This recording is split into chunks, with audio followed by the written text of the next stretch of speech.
कशिश जी पूना से। महाराज जी। महाराज जी आपके चरणों में दंडवत प्रणाम। महाराज जी, आपने एकांतिक वार्तालाप में बताया था कि जब मनुष्य किसी भी ऊंचाई पर चढ़ता है तो वो बहुत कष्ट से गुजरता है। मैं रोज राधा नाम जप करता हूँ, मेरा सब कुछ राधा जी की कृपा से अच्छा चल रहा है। वो मुझे अपनी जिंदगी में थोड़ी बहुत तरक्की कर भी रहा हूँ। क्या मैं ये मानूं कि मेरा जो पुराना पुण्य है वो अब नष्ट हो रहा है?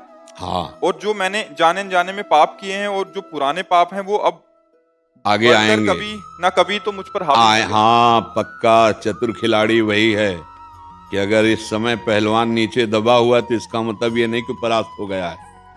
वो हिम्मत और अपनी साहस को बटोर कर एक बार मुझे पछाड़ेगा। उस दिन का इंतजार करने के लिए हमें दंड बैठक लगा के पहले से तैयारी करनी होगी। तो हमको नाम जप, शास्त्र स्वाध्याय और क्षमता की तरफ दृष्टि, दुख सुख में समान भाव, लाभ हानि में समान भाव, जय पराजय में समान भाव, मान अपमान में समान भाव, ये हमारा बल है। हम क्षमता के द्वारा दुख सुख पर विजय प्राप्त करके परम सुख को प्राप्त होंगे। अभी पुण्य का क्रम चल रहा है, नहीं तो कोई कोई नाम प्रारंभ करते हैं और दुखद परिस्थितियां आने लगती हैं। तो क्या ये नाम का परिणाम है? नहीं। तो ऐसे ही नाम शुरू कर दिया, अब जो चाहो वो होता चला जा रहा है, तो क्या नाम का परिणाम है? नहीं। नाम का परिणाम त्रिगुणातीत होता है, मायातीत होता है, कालातीत होता है। नाम के परिणाम में भगवदानंद होता है, विषयानंद नहीं होता। विषयों की उन्नति ये तो पुण्यों से होती है। नाम माया पर विजय प्राप्त कराता है। नाम तीनों शरीरों से राग रहित करता है। नाम सच्चिदानंद भगवान को अधीन करके हृदय में प्रकाशित करता है। इस पर फूले नहीं, दुखावे तो भूले नहीं। दोनों बातें समझो। अनुकूलता, अरे ठीक है, कोई खास बात नहीं है। दिन है तो शाम आने वाली है, रात आने वाली है, रात है तो सुबह होने वाला है। इस पर कोई खास बात नहीं। अनुकूलता प्रतिकूलता कोई खास बात है। हमारा इस समय चिंतन क्या चल रहा है? यदि हमारा कृष्णाकार चिंतन चल रहा है तो नाचने का मन करो कि अविनाशी का चिंतन हो रहा। अब हमारा बाल बांका भी नहीं हो सकता। अगर चिंतन नहीं हो रहा कि हमारे ऊपर तो बड़ी कृपा है, जो मैं चाहता हूं होता चला जा रहा है, तो कल आप उसी कृपा सिंधु को कोसेंगे। लिख लो कागज में। क्यों? क्योंकि ये अनुकूलता प्रतिकूलता को भगवान से नहीं जोड़ा जाता, ये कर्मों का परिणाम है। भगवान से जो हम जुड़े हैं वो अनुकूलता प्रतिकूलता में समता प्रदान करेंगे। सम, भारी दुख की स्थिति में भी मुस्कुराहट में कोई फर्क नहीं, भारी सुख की स्थिति में भी कोई अहंकार नहीं। ये भजन से प्राप्त होता है। हाँ, बड़ी से बड़ी दुखद परिस्थिति नहीं। देखो इतने ऐसे ऐसे पापाचरण करने वाले, सब सुख सुविधाएं। सुदामा जी महाराज है, कई कई दिन भोजन नहीं मिलता, और कृष्णाकार वृत्ति है, भगवदाकार वृत्ति है। तो क्या हम कहेंगे उनको कि उनका भजन सही नहीं था? फिर इसके बाद द्वारिकापुरी जैसी सुदामापुरी बन गई, तो आप क्या कहेंगे? अब कृष्ण कृपा हुई? नहीं नहीं नहीं, कृष्ण कृपा पहले भी थी, अब भी है। वो समान रहे। सुदामापुरी बनने पर भी उनको कोई हर्ष नहीं हुआ, और कई कई दिन भोजन ना मिलने पर उनको कोई शोक नहीं हुआ, कोई ग्लानि नहीं हुई। वो वही कहते थे, मेरे मित्र श्री कृष्ण जिसमें राजी मैं उसी में राजी। हमारे यहाँ आचार्यवाणी में सबसे पहला है पद है, उसकी पहली पंक्ति है, जोई जोई प्यारो करे सोई मोहि भावे। बस इतनी। फिर वो तो सिद्धों की बात है, भावे मोहि जोई सोई सोई करें प्यारे। अभी तो हमें केवल इस बात पे उतरना है, जोई जोई प्यारो करे। विपरीत परिस्थिति आ रही, प्यारे मुझे कस रहे कसौटी में। जैसे मटकी को अगर हम रस डाल दें कच्ची मटकी में तो फैल जाएगी।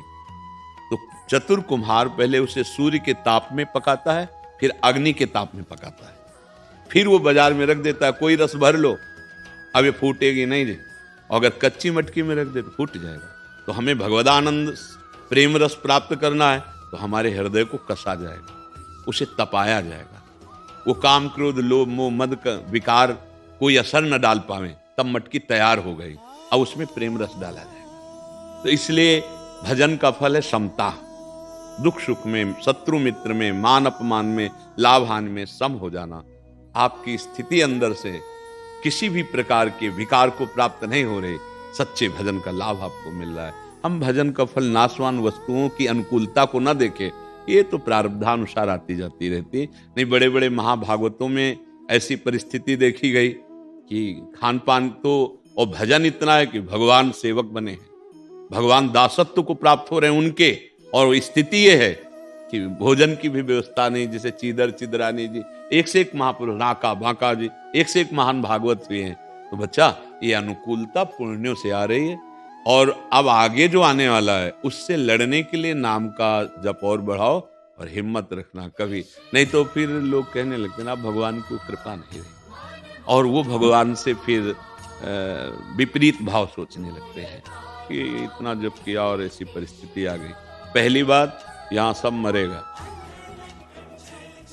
इसका नाम जानते हो क्या लोग का? मृत्यु। यहाँ सब मरने वाला है, एक समय है उसका, चाहे कोई वस्तु हो, चाहे व्यक्ति हो, चाहे स्थान हो, कुछ भी हो, ये मृत्यु लोक में है। अर्थात मृत्यु, उसकी मृत्यु होगी, वो नष्ट होगा, वो परिवर्तनशील है, उस पर ज्यादा टिकान है, चाहे अपना शरीर, चाहे दूसरे का शरीर, चाहे मकान, चाहे कुछ भी हो, इसका नाम मृत्यु लोक है। दूसरी बात, अपना यहाँ कुछ भी नहीं है। क्या है अपना? कुछ भी नहीं। ये सब माया रचित नाटक है। एक है अपना जिससे हम परिचय नहीं बना पा रहे, श्री कृष्ण। वही हमारी आत्मा स्वरूप में, वही सबकी आत्मा के रूप में चैतन्य घन स्फुरित हो रहे हैं।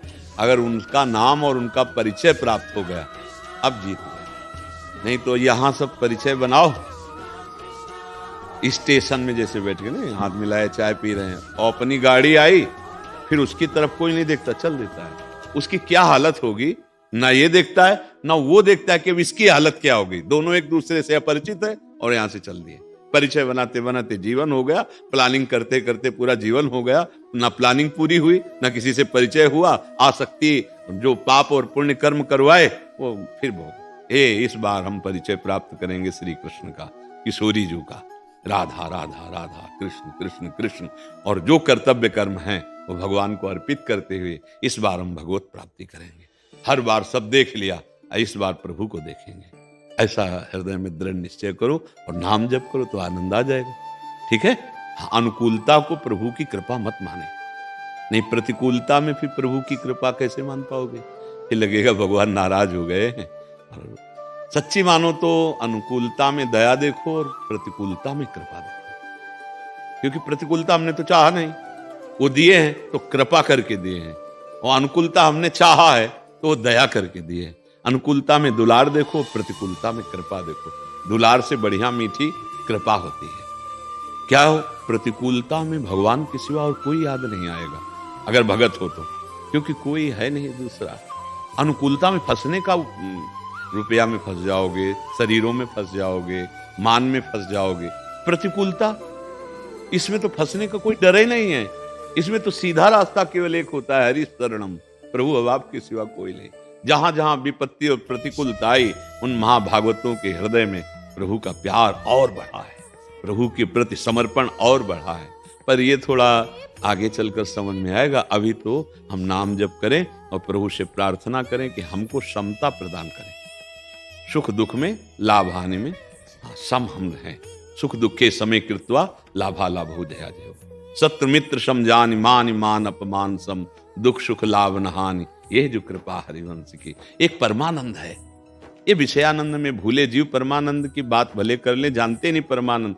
एक अद्भुत आनंद, जिस आनंद में मृत्यु भी बहुत छोटा लगता है। मृत्यु भी कोई दुखद थोड़ी लगती है ना, अपने प्रीतम ही लगते हैं। भगवान कहते सब कुछ हरण करने वालों में मृत्यु मैं हूं। वो अपने प्रीतम को देखता है। ठीक है जी।